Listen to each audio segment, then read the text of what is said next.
reticulation, push it right up. So each 1 million we have, we can double that capacity to 2 million, meaning the 24 we have, if you can wrap it in 4 years, that's 24 million additional. If you do 24 million additional with the 60 million that I said is in addition, and by the way, you know, there's an IPP that's there that's going to power it. If we push a total of 74 million per day into Lagos, that means we will have solved about 80 to 90% of the entire water problem issues. Now, the issue about recovery is a different conversation that will take a lot of time. Because what will now happen is that you need to determine the vulnerable people that you cannot do recovery, cost recovery from them. Then you need to now do some bit of pre-inventory for some other people that can recover, so that the cost of maintaining, and that's the critical thing, is the issue around maintenance, sustainability. You can do a capex investment in those 70 million, like I said, 80 million. But what is the sustainability? The major component of the sustainability is the chemical, which is alum, right? Every year on year, it comes to about 30-40% of the total cost. So that is the critical success on a sustainable basis that we need to bring about and know how they are going to be funding that. The moment we can think through, and it's something that has to be a cross-subsidy. That's the strategy. There has to be some sort of like a cross-subsidy. People living in environments where they can afford it, let it be. The ones that are vulnerable, like health or education, let the government continue to subsidize them. Because we know what the effect is. It reduces your cost on the health issues. You know, and so it reduces people that will need to go to the hospital. It reduces issues around the safety, health, and environment. So it has a lot of spin-off benefits that we're not looking away. And so for us, the strategy is clear on the table. We're going to double what we currently have with the micro water wheel, and it's there. The idea and it's not something I'm just laughing, but we need to put investment there for them to look to complete. Put 80 million megahertz into Lagos, and it will change the correlation completely. As regards the commercials, like I said, it's something that we need to sit and look at. Thank you very much. When we say we are anchoring Lagos, we remember a time that Jack and they gave us water, and we had water in our homes, using the mini water works. In other words, it was decentralized. In the last 20 years, we have had promises of when power improves, when power improves. Well, we've had all these IPPs. So power has improved to government institutions, to government agencies, but it has not solved the problem of water. And I can say that 80% of Lagos does not have access to potable water. So please, don't let us go around semantics and stories and statistics. Let us accept that we need to take water back to the localities. It is the solution. The mini water works we have today are not functional. They're there, but they're not functional. We need to go back and let us at least know that we can get those water works up and going. Thank you. Can I go? Can I? Well, I mean, and I'm sure people are taking notes. There are no clear strategy. I mean, so but just to mention that, what is the population in Jakonde now? We cannot continue, excuse me, we cannot continue to live, and we're talking of a development that needs to situate in the 21st century. We're talking of a population that is growing exponentially. And we cannot begin to use... Can we have silence, please? Thank you. And we cannot continue to use statistics that are 30 years out of it as to define what were needs then, what are needs now. It's clear to me that there's no strategy in it, and it could have made that there's not. Right? And that is the truth about what we're going to do. Thank you. Thank you very much. We will, at this point, take some questions from the audience. I think I will read 2 or 3 and give the candidates the opportunity to respond to the very short responses. The first, you want to answer that before I take? Is there any permanent solution to waste? Crisis around waste. Of course there is a solution. There has to be a solution. What's your solution, sir? The solution is a combination of having... You have to bring technology to waste. That is important. But you also have to accept that we have some issues in our state. We have issues of unemployment, and we also have difficult access to many parts of Lagos by the trucks, the compactor trucks and all. So we've got to have a combination of both the PSPs and technology using the compactor trucks, having the transfer loading sites, looking at our sandfill sites. We have to begin to look at waste to energy. We have to look at waste to wealth. Those are the solutions, so that it's driven by the private sector. And it comes back to the issue of PPP, that if it's done in a transparent manner, if you have PSPs that are doing the work properly, you have the right numbers, you're paying, you're getting value for money, then it will work. Okay, so you talk about transparency. Yes. Thank you very much. The solution is very simple, it's in two different levels. We started from waste sorting, and it has to start from Madam's kitchen. Madam, you have to start from it. What we're going to do is create red bags, yellow bags, and black bags. Black bags for your organic waste, yellow bags for your bottles, and green bags for your glasses. Once you start waste sorting, excuse me, once you start waste sorting from the tenant, and that's why all of the senior Lagosians that are here, we need to take the conversations beyond those rhetorics. We need to take it to our churches, to our mosques, to everybody. We need to let there be a mind change. You know what will happen now? Once you sort, it reduces the cost by about 25% for the person that wants to do waste to whatever he wants to do. He picks the bottles because it's yellow. Everybody sees it. He picks the red because it's plastic. He picks the black because he knows it's organic waste. And that becomes a solution that will be permanent. We don't need a transfer loading station. What we now need is a sanitary landfill site. Thank you, sir. Thank you very much. The other question that I have here is in relation to health insurance. What is your strategy for ensuring the largest coverage for health insurance for the people of Lagos? We will start with you, sir. Thank you very much. Let's give some bit of credit. Lagos State just launched its health insurance, and I was there. I was invited, and I made a pledge to all of our international donors that were there that it's something that we're heavy on. We're committing to whatever transactions or whatever agreements are with multilateral agents. And how does it work? The health insurance scheme is a pooling system. It's for us to ensure that very quickly we do a lot of advocacy to get 2 to 3 million people to sign on within the first 1 year. Once they sign on, it's like a bank. Not everybody will go to the bank to collect money every day. It's a weighted average fee. The second thing we need to do is to identify the vulnerable and the people that cannot pay. 0 to 5 years, 65 and above. Government needs to set aside an envelope. On a year-on-year basis, you need to put your hand in your pocket and be able to support their payments, because it's not something that will be available. Yes, I can. No, but I mean, okay, Mr. Agbaje. Yes. Well, let me say, it was launched, and I congratulate the state government for finally launching that scheme.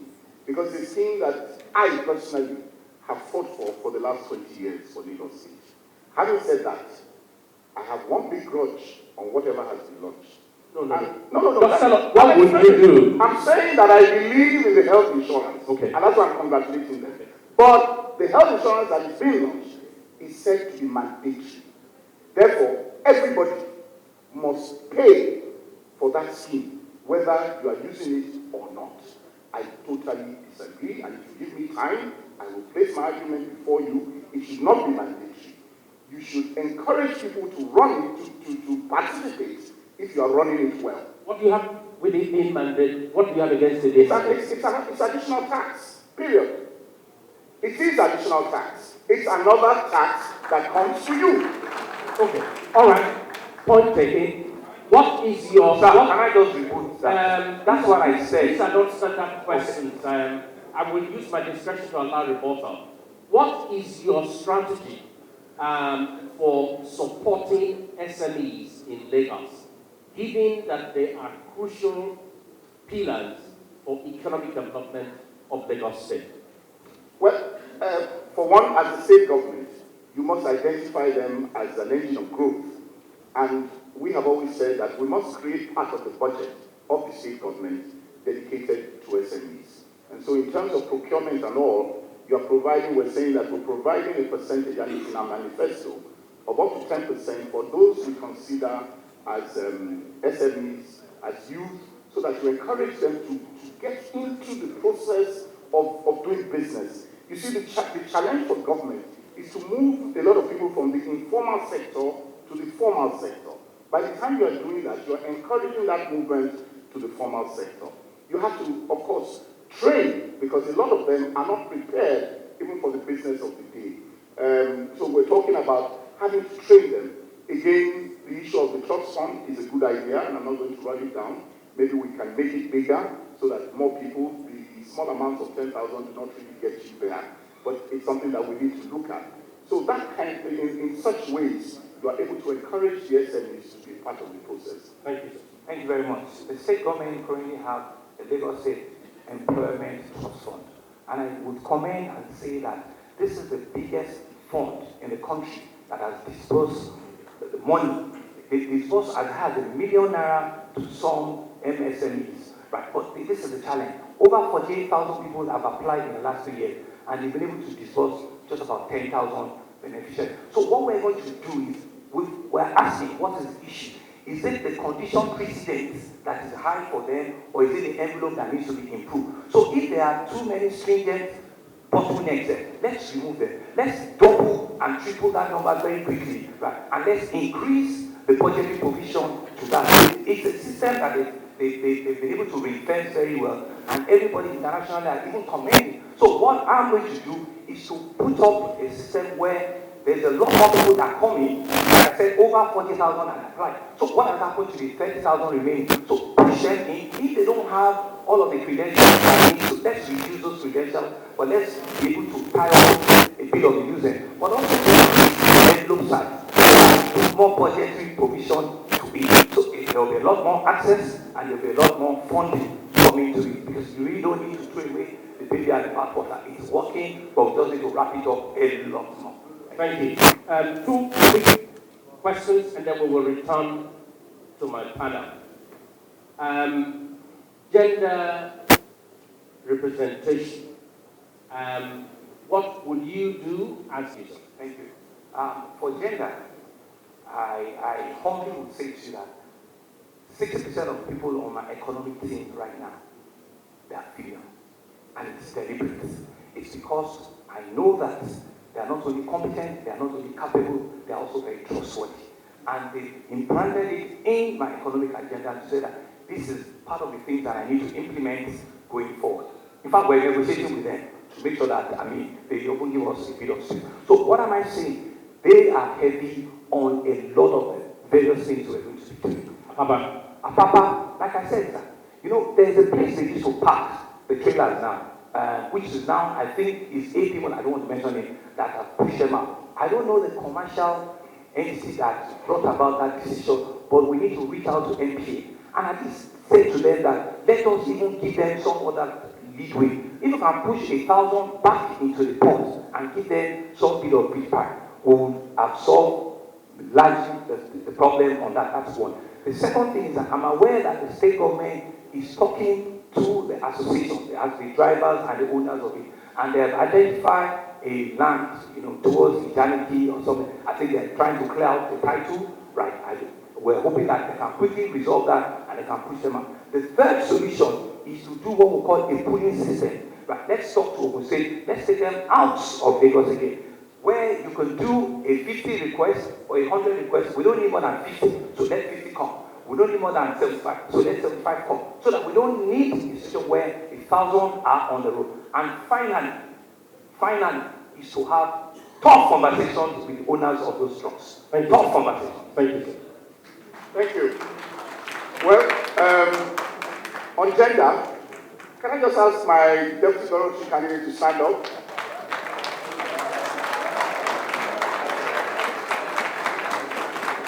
I think it's the way I like to address the issue of gender. That you may have an economic team, the advisors. The real decision is taken at the top. And you must put women where those decisions are taken. We have recognized that, and that's why you can see that we're working at all. On Apapa, It's a sensitive one for me because maybe some of you do not know that I stay in Apapa and my office is in Apapa. So I know what I have been going through in the last how many years. I believe at this same debate here, 5 years or 4 years ago, this same topic came up. We didn't know that it was going to get worse. So 20 years, like I said, we talk about trailer park. I'm aware that this government, or those that have been in this government, have been talking about this trailer park since the year 2000, and it has not materialized. I think there's a need for seriousness to know that there is a challenge that has to be addressed, and it has to be addressed frontally. Those trailers cannot be. They're destroying, apart from the lives, apart from the economy. I mean, those bridges are going to go down anytime if we're not careful. And I don't know how we're going to build them again. So, it's important that we move them away and make seriousness of building those parks where they can be. It's important that we give zero tolerance to them being where they are today. But then there's a larger issue that we cannot continue to bring everything from Apapa. Because there is a problem of all the goods, 78%, in fact 90% of the goods in Nigeria come to Apapa. 90% of the fuel that we consume comes in from Apapa. So there is no way we can build the roads in that way. We must have a real system that will move products out of Apapa. That is the big scale way of the congesting Apapa. Thank you, sir. Thank you very much. We'll come back to the panel, and Lee will take the next question. Thank you, Frank. There's a lot that government can do, and government needs to do in terms of expenditure, capital, or OPEX. And so, Lagos has a high level of IGR, which is increasing. And so my question really is around revenue optimization.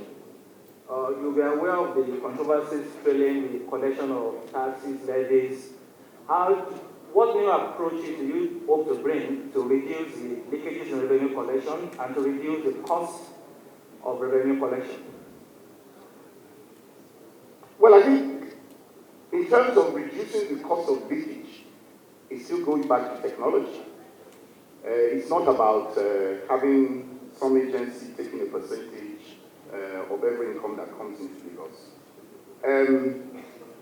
In terms of improving revenue generation, we've got to look at improving the economy.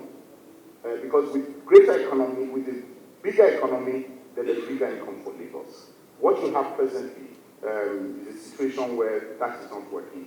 We are losing business to our neighboring states. At the stage for today, our neighboring states is now the industrial hub for Nigeria. We have lost that status. So we have to begin to be business friendly in terms of improving revenue in our states. So it still goes back to ease of doing business and such.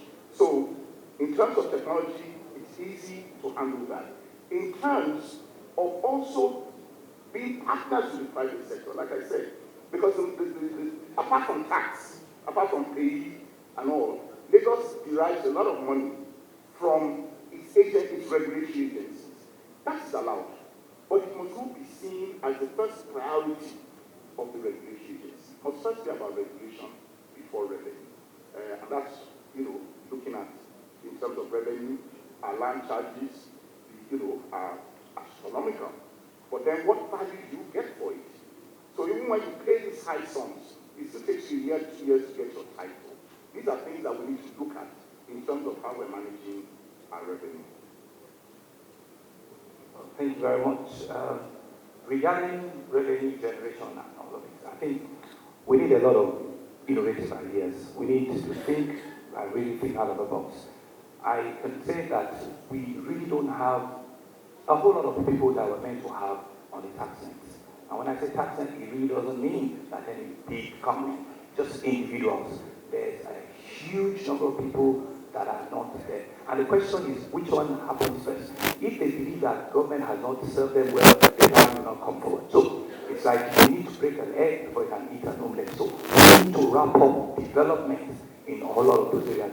And how we're going to do that is by regeneration, right? So we are going to ensure that we creatively create assets in new areas. I need to go to Ibadan, go to Ijora, go to Ajegule, and recreate wealth there. If I give you a title, the moment I give you a title on a land that you've been sitting on before, right, that creates a 30 to 40% revenue for you already, and becomes something that is transactional, that you can leverage on and you can take a decision. The moment that happens to you, you'll be obliged to want to come over and do it. So I need to push first to show them the sincerity, and they now need to do a lot of self-adjustment and self-assessment and come forward and pull all of the numbers. So that is something that we need to be heavy on, we need to be very creative on, and create new pockets of opportunities in new areas, and not necessarily just burden with what we have currently, right? And like I said, I'm going to be very, very heavy on technology. Whatever it is we need to do to ensure that on your smartphone, on your laptop, you've done your self-assessment, you'll be able to pay directly to the coffers of government, and you will see your receipts. Those are some of the new innovations that we need to use technology, and we need to use a lot more regeneration in new areas that we can bring about people with the tax. Thank you, sir. Mr. Deputy will take the next question. Okay, my question is on housing. What measures do you take to improve, to have an increase in affordable housing stock in Lagos State? One of the impediments to investment in housing is the duration of getting your consent. The perfection of title and documents in Lagos State takes a very long time. So my question is, again, I would like you to be quite specific. If you were made governor, from submitting all valid documents, how long will it take me to get, or the Lagos State citizens to get the title consent to the document? Thank you. Thank you very much. Sir, I will tell you this honestly. I will bring about an idea in which we'll reduce, I think the current step is about 16 or 17 steps. Let's see how we can reduce it to 6 or 7. But that's not the point now. We need to think through a system where even from your office, you will know what all those conditions are. Right? And you can begin to tick your boxes, you will need to self-regulate yourself even before you come down. Let me tell you from experience, and without sense of humility, typically what happens, there could be 4 or 5 documents that you are meant to bring. So what people usually do is they bring 2 documents. They will tell you, hold it, I'm going to get the 4th one. But if you don't have all those 4 documents, they cannot start that process yet. So one of the things is going to be 2 ways. One of the things is that let's push it online. You don't need to come, you need to see it, everything, A, B, C, D, up to G. Ensure that you self-regulate yourself and have all your documents up, so that the day you are coming to pick it, they give you a ticket in which you can begin to count. I believe that within 30 to 45 days, this whole cycle, we should be able to be completed. Within 30 to 45 days max, we should be able to give you an approval that is required. If those documents that is required, which you would have seen, which is not when you come that you will now need to know these are the documents, which you would have seen, which will be on the system for you to see. And that's why we said we're going to be heavy on technology, so that you can self-regulate yourself and say, my 6 documents are around, give me my slip, and I start counting my 30 days. And by extension, we're going to be opening what we call a citizen engagement portal. And this is one of the things we'll be using to track officers that are regular, so that if you go to your citizen engagement portal, you can actually escalate it and report back and say that on this same date I submitted this is what has happened, and I've not seen. So we will be a dual exchange and check system, and it means in which we can escalate issues and we will not need to hide over anything. Thank you. Thank you. Well, for the record, World Bank says that Lagos State is the 37th in the whole of Nigeria to get construction permits. In other words, it's the worst state, even including Abuja, to get construction permits. This is World Bank, this is not Junior Agbaje. So it's first and foremost to agree that we don't even understand or agree on the essence of partner with the private sector. we don't appreciate that in getting them those permits early, then the economy can be better. So we must set targets for ourselves. And we must say that whatever, in the first 4 years, that we must move from number 37 to the first 3 in this country to start with. Or else we are not there. It's okay to talk about portal and all. You go fiscal, you don't get results. Then you'll be sending this and sending to that. Who is going to respond to you? Physically, you can't get anything because people do not appreciate what it is. It is like there's so many hurdles that are put in place outside the list that have been put. So we have to keep going back to getting the paradigm shift. And that's what we talk about entrepreneurial governance. That government must know that that enabling environment is its responsibility to ensure that the service, the public service, is working to make sure that the private sector is happy. Because when the private sector is happy, the economy grows bigger. When the economy grows bigger, government gets more taxes. When government gets more taxes, it's able to provide for its citizens. That is the message. Thank you very much. Can I vote just for the question? No, sir, okay. Mr. Agbaje? No, because the APC candidate did give us a 30 to 45. Exactly. That's what I was going to say. There's no So I answer to think the question. we'd like to have an answer to sir, that. we don't really need to say, because that's my reporter. My reporter is that there's never been an answer to the question. And if we're talking about World Bank, some of us have been working with them. How can you be comparing apple and pineapple? When they say Lagos Relief, what is the number of construction that will come out from Adamawa and you're comparing with Lagos? Compare what is like with like. So World Bank can generate anything and come. We know that it's a service of, so you are comparing construction permits in Lagos and really heavy. Okay, And there's no solution. Mr. Agbaje, can you provide a time frame for the kind of intervention that you would bring to bear between when you turn in all the required documentation and when you get the process concluded? Well, let me put it like this. I have given something. I said that in terms of construction permits, we will move from number 37 to the first 3. That, hold on now, that in itself is a commitment. Having said that, the idea of comparing apples and oranges is the problem we have in Lagos.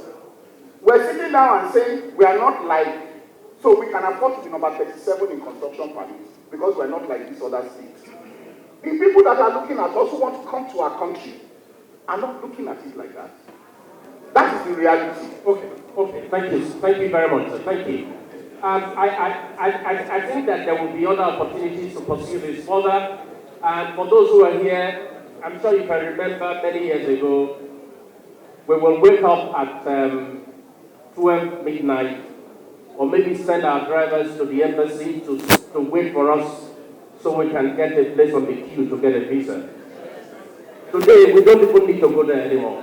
So I think that the people of Lagos have a responsibility to continue to push the government, to deliver efficiently. No one has told me this, but I'm using my prerogative as moderator.